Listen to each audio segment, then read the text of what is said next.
Does religious practice need to look different for neurodivergent people? Let's talk about it today on Authentic On Air, Season 2, Episode 1, My Neurodivergent Struggle with God. Welcome back to Authentic On Air. This is Season 2, and it's going to look different.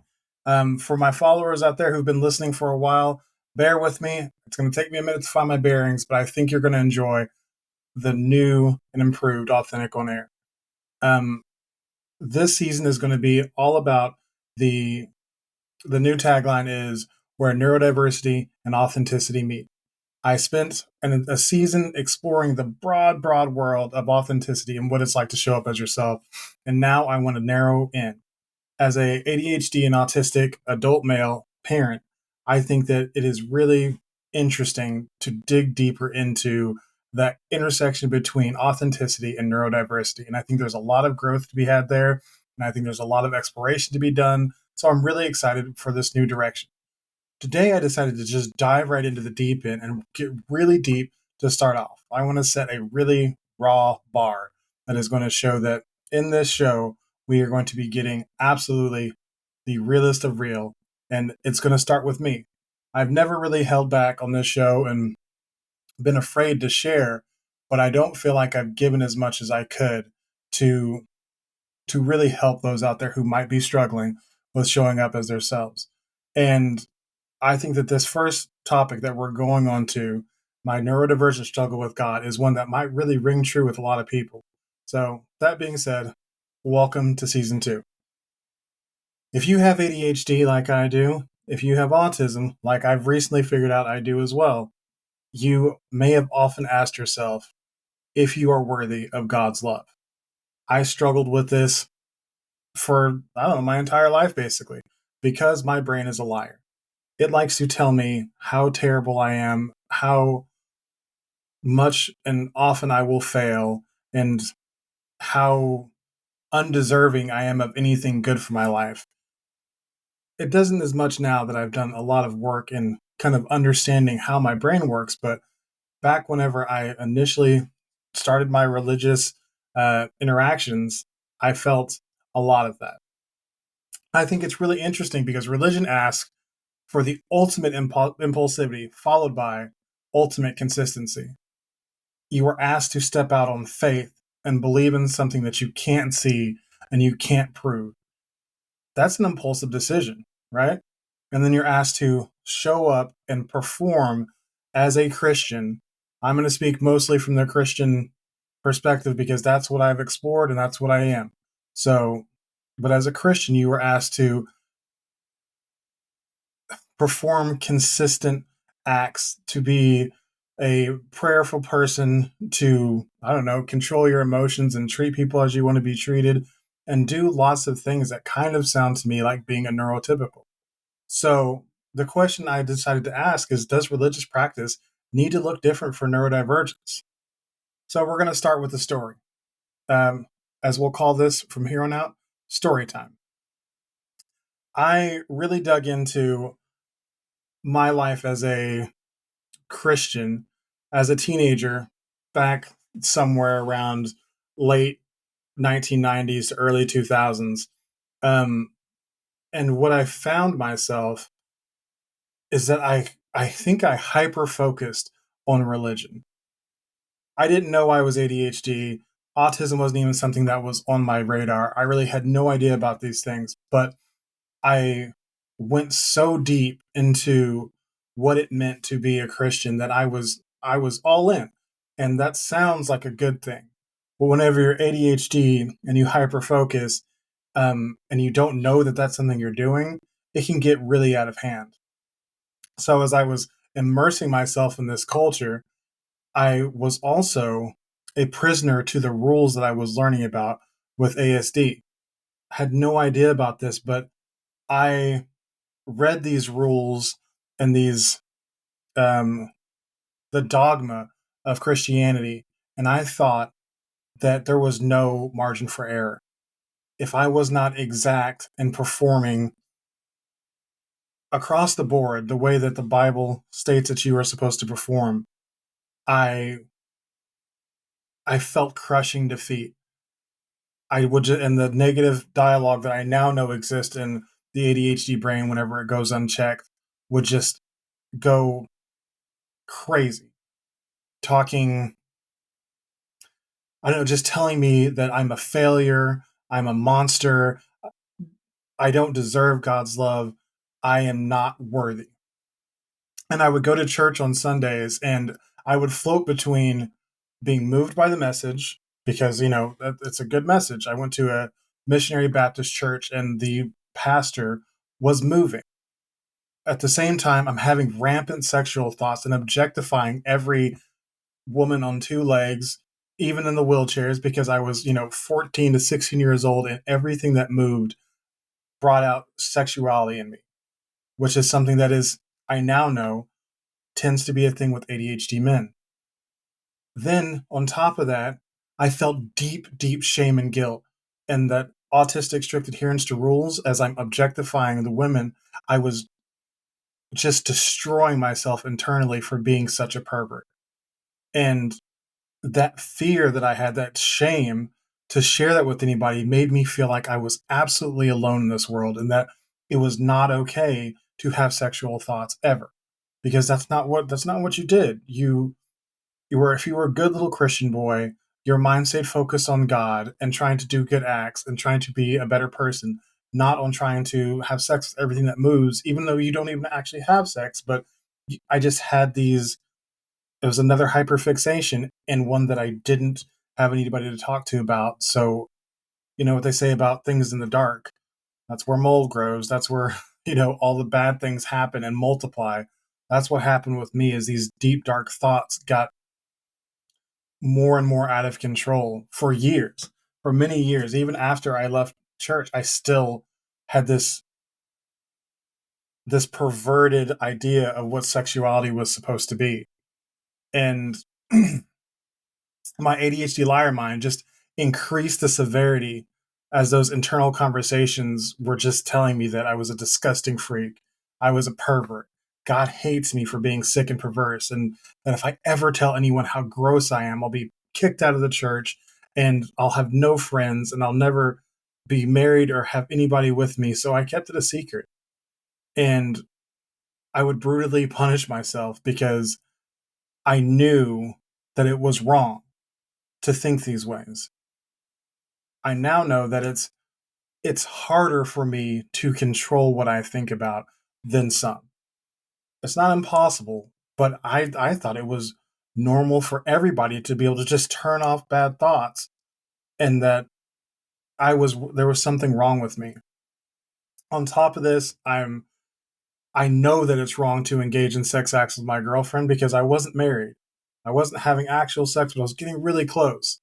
I knew it was wrong to objectify every woman who came into my view, but executive dysfunction is often characterized by the tendency to know what needs to be done and to do sometimes literally anything else. And that's what I was doing. But I had no frame of reference to deal with that. So I thought I was just fucked up. I had a scientific or psychological or both resistance to a spiritual desire. I wanted to give myself to God. I wanted him to accept me. But my mind knew that there were parts of it that it just wasn't going to do without being able to understand what was blocking me. And once again, they don't talk about that in the missionary Baptist church. There's no conversations about how you control your rampant sexual thoughts as an ADHD boy. There's nothing about that. They tell you that you need fire and brimstone, you're going to hell if you don't straighten up, toe the line, and live a life for Jesus. You're done.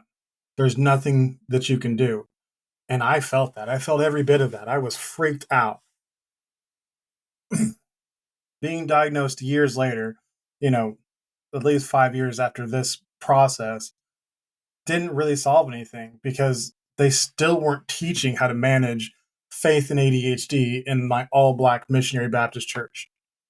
Um, I still can't say for certain whether or not they would tell me that it's a demon that I need to exercise. Out, demon. get out of this, man. You are possessed by, they wouldn't say ADHD, they'd say by these negative thoughts. And that's what I had to deal with.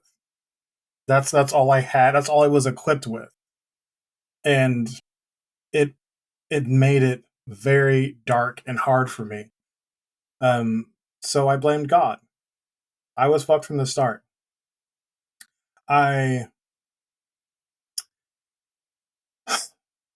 I rejected God in full when I went to college and I got a little learning on me.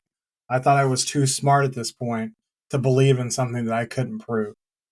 Um, Little did I understand that being smart doesn't preclude faith. And that's something I struggled with for almost 20 years after that. Um,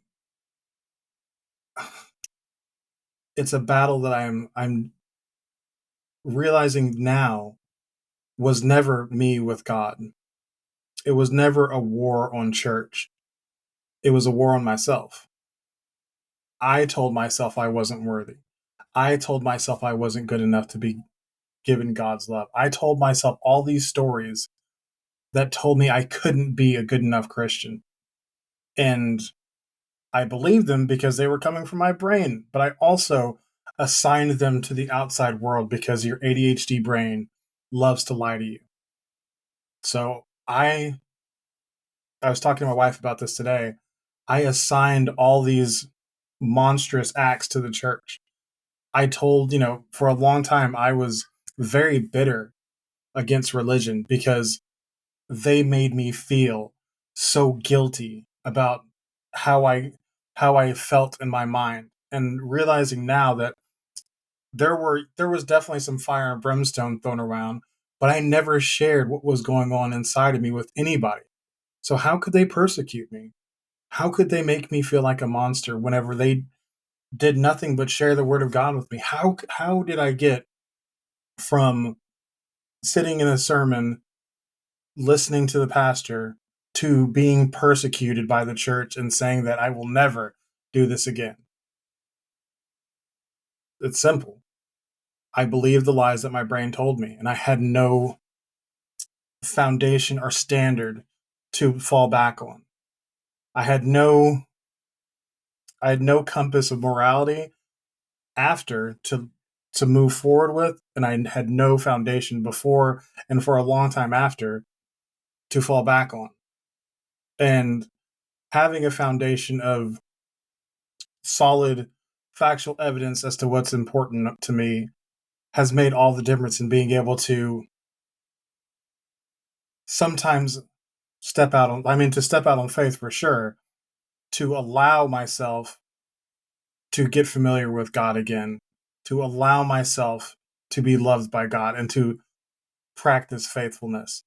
It's wild because the church hasn't changed. Like, I'm not a big churchgoer, but the Bible hasn't changed. Religion hasn't changed.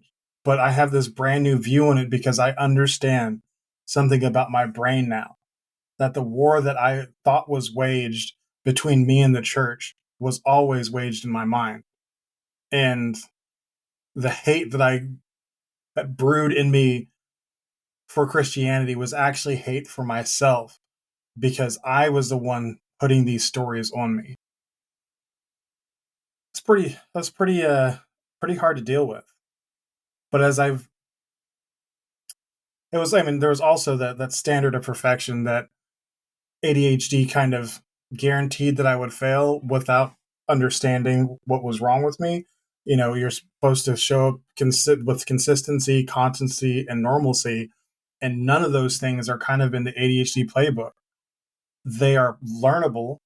They are skills that you were able to acquire if you were, you know, self-aware and cognizant of the problem, and you have the will to make action on it. I think I've gotten much better at constancy, at much better at consistency, much better at normalcy, and showing up in a consistent way in my religious practice. But I had none of those things back then, and I just thought I was broken. So earlier, I asked, does religious practice need to look different for neurodivergence? I would say yes. I would say yes. And this is something that I talked about earlier this week on my live stream, is that I think that the neurotypical standard needs to be thrown completely out the window whenever it comes to ADHD and autistic people. But that doesn't mean that all standards need to be thrown out the window. You have to adopt a standard for yourself, figure out what is actually reasonable, what is actually feasible for you, and start taking action on it, and stop making excuses that you can't do any of it. And I know that the ADHD mindset of all or nothing is, it's really, really, I don't know, it's really attractive to us. Like either I'm all in on this or I do none of this. And that's helpful sometimes whenever you are trying to, I don't know, add a new skill or cut out some like a bad habit. But it's really hard to maintain whenever it comes to living a sustainable life. I find that you have to like take time out of your day to make goals that are based off of reason, logic, and what's important to you versus how you feel in the moment or how you think you'll feel or what you think you can do or the stories you tell yourself. At some point, you have to abandon all the stories you tell yourself and start to give yourself a chance to write a whole new book. I can't do this. I can't do this. I'm not built like that. My brain won't let me do this. All those are stories that you told yourself. They're self-limiting beliefs that you have accepted for who knows how long. I am a living example of this. I had all these things that I just knew I couldn't do. My brain wasn't designed that way. Well, no, it wasn't designed that way. So there is a bit of a barrier to entry. There might be somewhat of an obstacle. It might be harder for me to achieve that skill, but it's not impossible. I'm not going to say that nothing's impossible, but most things are achievable to some degree if you decide it's important to you and you try to make some progress to it on a consistent basis. What consistent looks like to you as a neurodivergent is going to be very different as to what it looks like to a neurotypical person. And who gives a shit? Like, what's important to you is important to you, and that's important enough.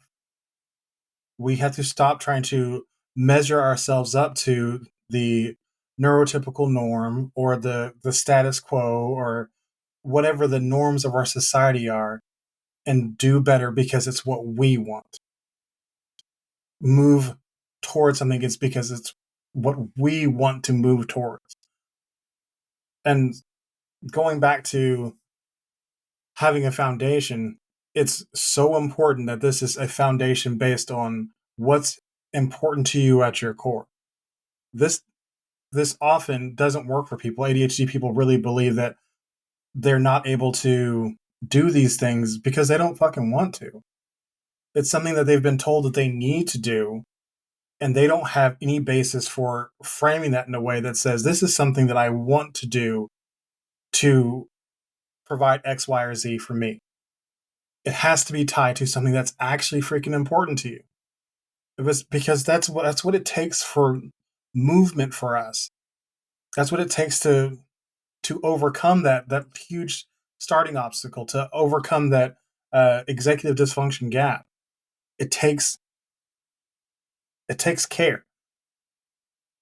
And if you don't care at your core, then you are likely going to abandon whatever goal it is because it was never for you. It was for somebody else, or it was because you thought it was somebody else wanted, or because you thought it would make X, Y, or Z happen that was a secondary confluence of what you were doing.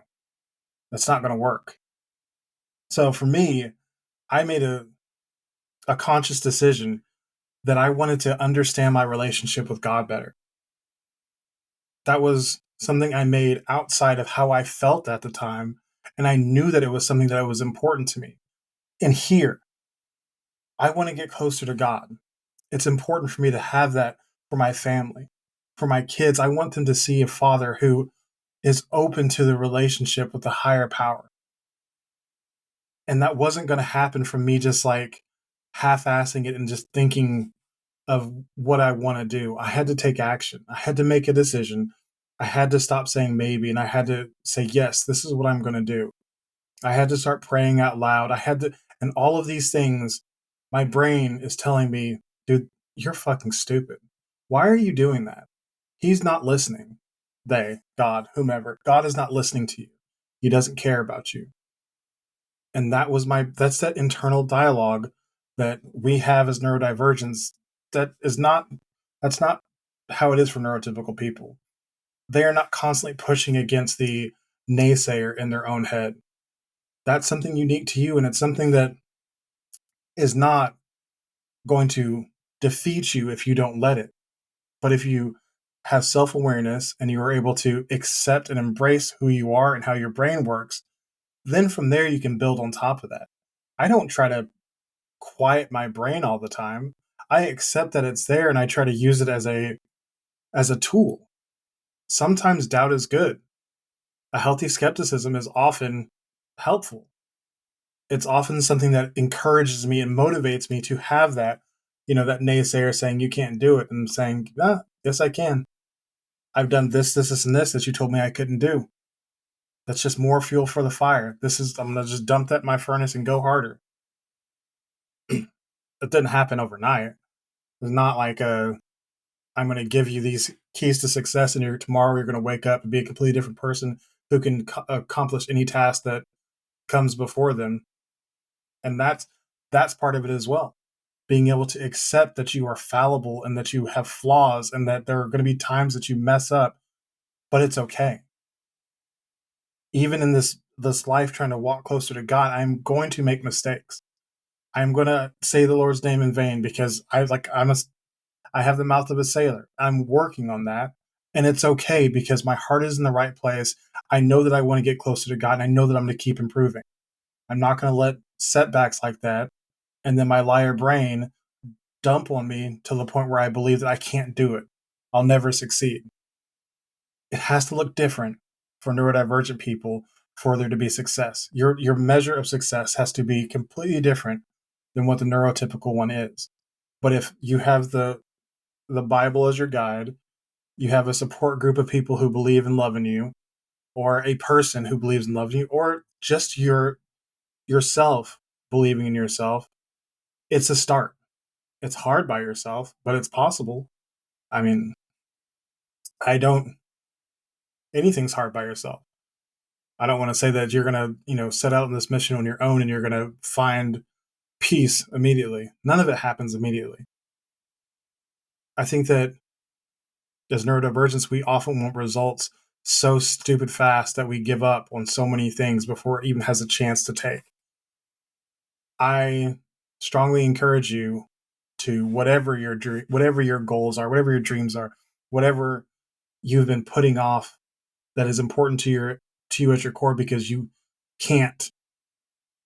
Try harder, try longer, make smaller goals and take smaller steps, but keep moving, keep going.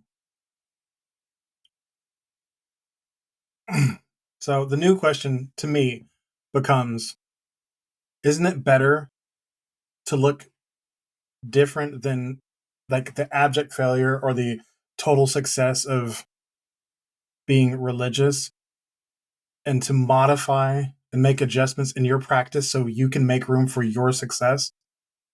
Because if the goal is to get closer to God, the goal is to have a relationship, it has to start somewhere, right? And if you start the relationship somewhere and you continue to grow that relationship, aren't you getting closer to God? Aren't you winning? Isn't every step a win? As I move closer to God's embrace, like I feel the winning. I don't know. God, I mean, this is going to be a touchy subject. I'm sure people are going to talk shit and say that, you know, it's a scam. You don't really feel anything. I feel it. Like I feel him moving in my heart. I feel him ordering my steps. I feel him calling me closer and giving me my next moves because I've stopped listening to the little voice back here telling me that I'm not good enough. And things are opening up for my life that have never opened up for me before because I'm trusting in God and I'm showing faith. The show isn't going to be all about God all the time, but today I thought it was important because it's what's on my heart. It's what I'm going through. And that's what I want to talk about on season 2. I want to get much deeper into the raw and the real. And right now, it is raw and it is real. And I'm digging through some deep hurt, pain, and trauma that I thought was caused by the church. Sorry for the false blame, God, because it was me. I'm the problem. It's me. So, yeah, a couple last points to wrap up on this is I've come to accept that across the board neurodiversity is just not a valid reason to accept failure. Like, I'm neurodiverse, so I failed. I have to disagree. You only fail when you quit. You don't quit because you're neurodiverse. You quit because you're weak. You're unaware of of your capacity, of your capability. You quit because it's hard. You quit because your goals are wrong. Your goals are fucked up. If your goals don't match what's in your heart, then you are going to fail a large majority of the time. And whenever you do succeed in those goals, you're going to wish you hadn't, because they don't actually do anything for you, and they actually make you feel worse when you achieve a goal that isn't aligned with yourself. So do the work. Do some research into who you are and what you want. Figure it out. I don't know. I'm going to continue my practice moving forward with grace, because I would much rather make allowances for myself, have grace for myself, than be a fucking quitter anymore. It's not okay with me. I can't be that kind of father.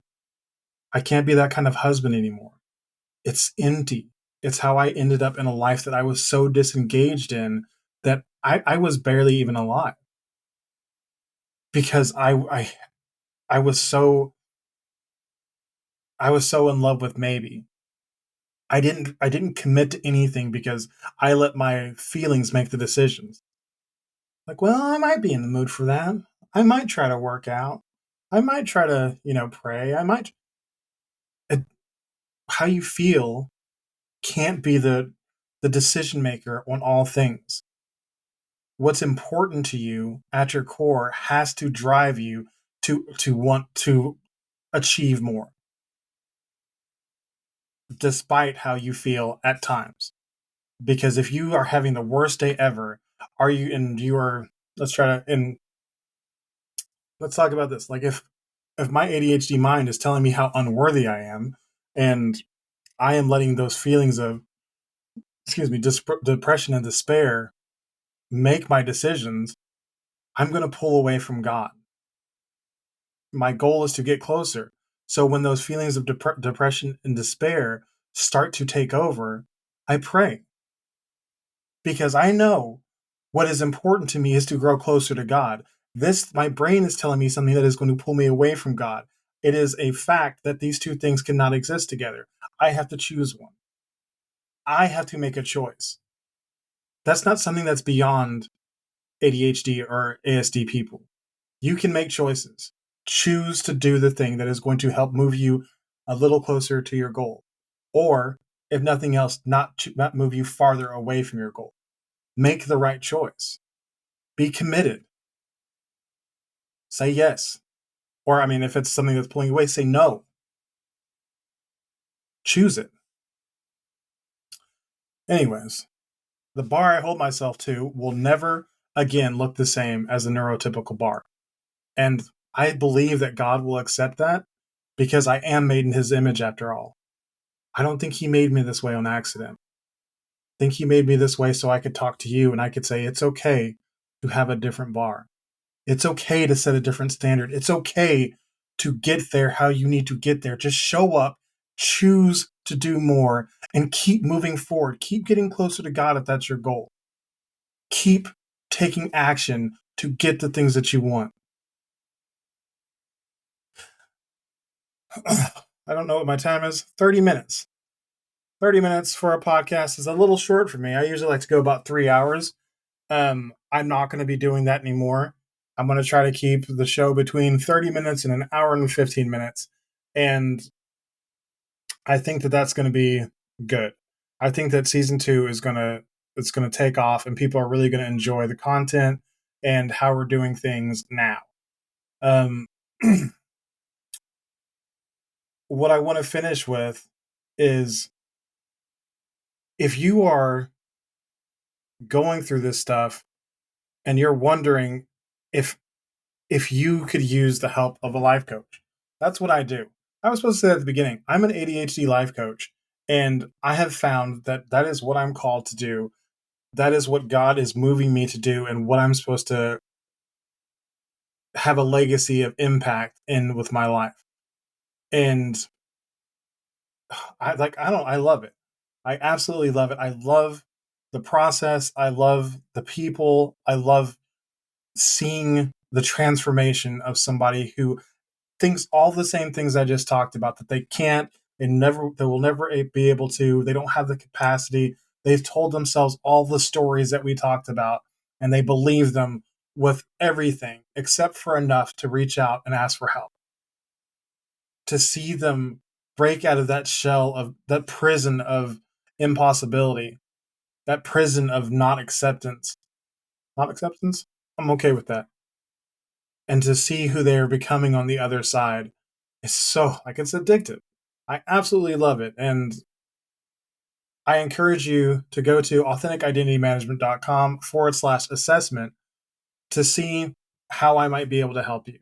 Take the quiz, see if there is a service or resource that I can offer you that makes sense. There's free resources, there's paid resources, there's consultations, there's all kinds of things that this quiz will tell you. It'll tell you exactly what your next step should be. If you are an ADHD parent who is struggling to engage with passion and purpose in your life, it'll give you your exact next steps. I want you to understand that it does not have to hurt this much. It does not have to feel so hard every day. And all I want to do is help people get through that pain that they've been feeling for so long, because ADHD feels like it owns their whole life. It can. It owned mine, and I was a total victim to every ADHD consequence. I felt like I had zero control of my life. Life just fucking happened to me, and it just everything was everybody else's fault. Everything happened to me. Like I said earlier, it was God who ousted me and told me that I wasn't good enough. None of that is true. I am the one who was in my own way the entire time, and you are too. As soon as you can accept that, that's where the path forward is. You have to be able to accept that you are the problem, but it's fixable. You deserve better. Your family deserves better. The lowered capacity for conversation, interaction, and engagement because you're so full of overwhelm because of your ADHD symptom is not good enough. It's not. Being married to that person is awful. Being that person, I can tell you, I look back and I'm so embarrassed of who I was. I'm so embarrassed at how little weight I carried in my household, at how little responsibility I took for my relationships, for my responsibilities, for my job, for my growth, my education. I didn't take any responsibility for anything. I allowed myself to be swept along from place to place by emotion, fear, doubt, regret, like whatever. And then I end up in something and I get sucked into the next thing, and that's like, here I go. Woo. It doesn't have to be that way. But you have to make one tiny decision and say yes to something. It doesn't have to be me, but you have to say, yeah, if you are in the place I was, you can say yes to a book. You can say yes to a YouTube video. You can say yes to something that's starting to take control of what your future looks like. And I'm offering you a chance to say yes to an assessment, a free assessment tool that is going to help you then say yes to another tool that is going to help you then say yes to start improving your life. I can tell you it will make a difference for you if you are an ADHD parent, 100%. I guarantee it. Money back guarantee. If it's a free resource, well, sorry, no money for you. If you were to ever engage in a coaching relationship with me and you feel like you are not able to engage in your life with more passion, more purpose after any of our sessions, I will refund your money. I am this serious about it, and I have seen the results work that well that I know I can help make a difference in people's lives. You have to say yes. You have to stop living in the land of maybe, and you have to learn yes or no. Say yes to growth. Say yes to possibility. Say yes to a new life. Or say no to the depression, no to the lack of control, no to the emotional outburst and the embarrassing behavior. Say no to the late all the time. Say no to the nobody being able to depend on you. Say no to the relationships that have fallen apart. Say no to the depression. Say no to the brain who tells you that you're worthless. Say no. Stop saying maybe. You have to stop saying maybe and take action. That's it. Take the assessment, go to Authentic Identity Management /assessment, take the assessment, and start yourself on a road to acceptance. You don't have to live like this anymore. That is it for today's episode. Sorry if I got a little intense there, because this is some real stuff to me. Like, it matters. It matters. And you matter. Thank you so much for listening to Authentic on Air with Bruce Alexander. This has been episode 1 of season 2. My struggle against God as a neurodivergent. I'll be back next week with another episode. Be yourself, love yourself, and have a great week.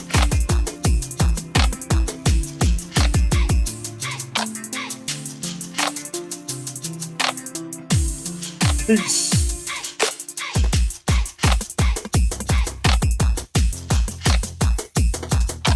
Go take the assessment.